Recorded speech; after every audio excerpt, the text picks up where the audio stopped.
You might have come across people who become stone-hearted from all the pain they went through, but have you seen anybody who couldn't keep their pain within and became sadistic? How far do you think their pain might have taken them? Well, today we will be talking about such remorseful killers who were as young as high schoolers, starting with the first one, Sky Bush. Ohio school shooter TJ Lane has escaped from prison.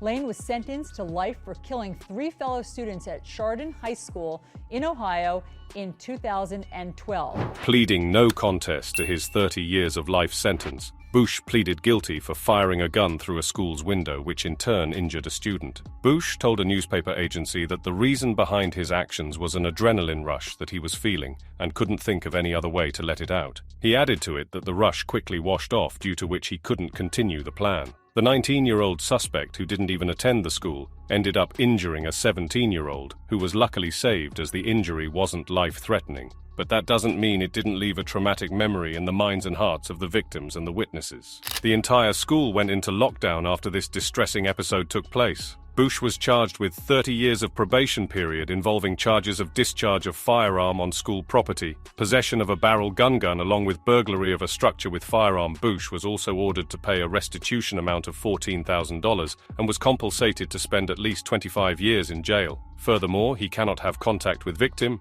cannot visit public schools, cannot possess weapon, and must undergo mental health evaluation. He could also not seek early termination from his probation at all. After his sentence was read, Bush asked for a downward departure, meaning a lighter sentence, but the judge denied his request. We're looking at video of TJ Lane in the courtroom, and there was just a sort of disturbing shot of him where he looked kind of amused. He was smiling and grinning a little bit. Moving on to number 2, we have Devin Erickson. The murder trial for accused STEM school shooter Devin Erickson entered its 3rd day of testimony this morning. Erickson admits being one of the shooters in the deadly incident at STEM School Highlands Ranch 2 years ago. Body camera footage shown in court today shows Douglas County deputies moving through the school. Devin Erickson was charged with life in prison without a chance of parole for the 2019 shooting at suburban Denver High School. His act unalived one teenager along with 8 others who were severely harmed because of the shooting. Pleading himself not guilty and showing no remorse, Erickson said he had failed to help a devastated community. The 30 years of life imprisonment included 46 other charges, including a first-degree murder of Kendrick Castillo, who was an 18-year-old senior. He is revered for being the one who tried to stop the attack on a classroom at STEM School Highlands Ranch, south of Denver. It came to be known that Erickson had partnered with a fellow student who goes by the name of Alec McKinney for the 2019 shooting incident. McKinney informed the judge that they had been planning the attack for several weeks, and he clearly targeted classmates who bullied him for being trans. Since Erickson was 18 and a legal adult, he faced mandatory life sentences. Judge Teresa Michelle Slade added hundreds of years to sentence after hearing pain and cries of victims who gave their testimonies against Erickson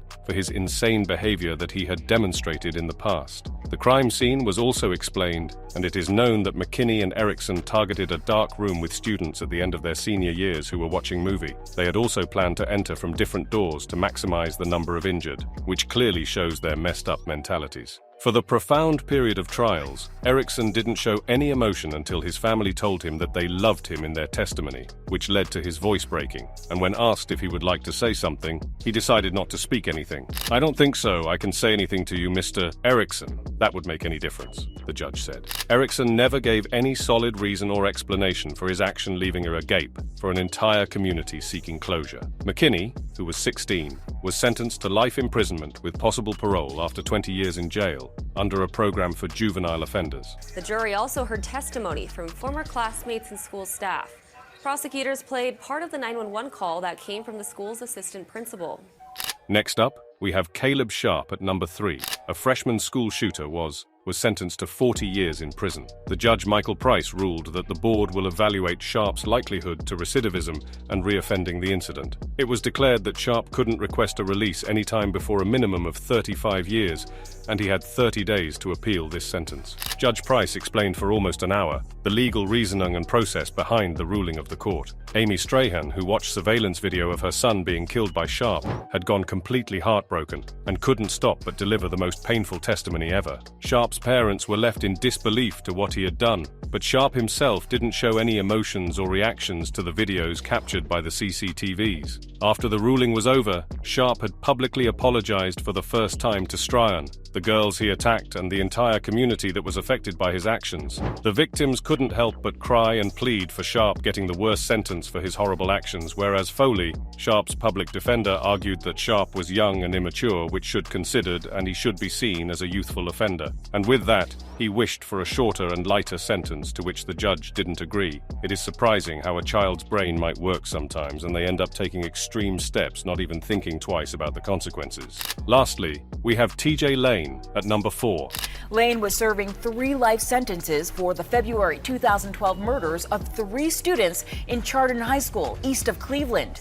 An Ohio teenager wearing white t-shirt with "word killer" written over it smiled, cursed, and gestured obscenely as he received his sentence of life in prison without parole. This is the case of State of Ohio versus Thomas Hemland. Lane had killed 3 high school students and injured 3 others in his shooting spree at the Chardon High School. He was 17 at the time when he bought his uncle's .22 caliber pistol to the school. In 2012, he fired the gun 10 times inside cafeteria of the high school, which led to lives of 16-year-olds Daniel Parmator and Demetrius Hewland, and 17-year-old Russell King Jr. being taken away. Nicholas Walczak was injured in this event too, leading him to being paralyzed from the waist and having to spend the rest of his life on a wheelchair. Lane wasn't even a student at Chardon High School. He was just at bus stop waiting for a bus to Lake Academy in Willoughby, his actual school where he studied. Although his sister Sadie was a student at Cardon and was present in the cafeteria on the day of shooting and witnessed the madness of her brother. Victims' families were given opportunity to address the court on the day of sentence,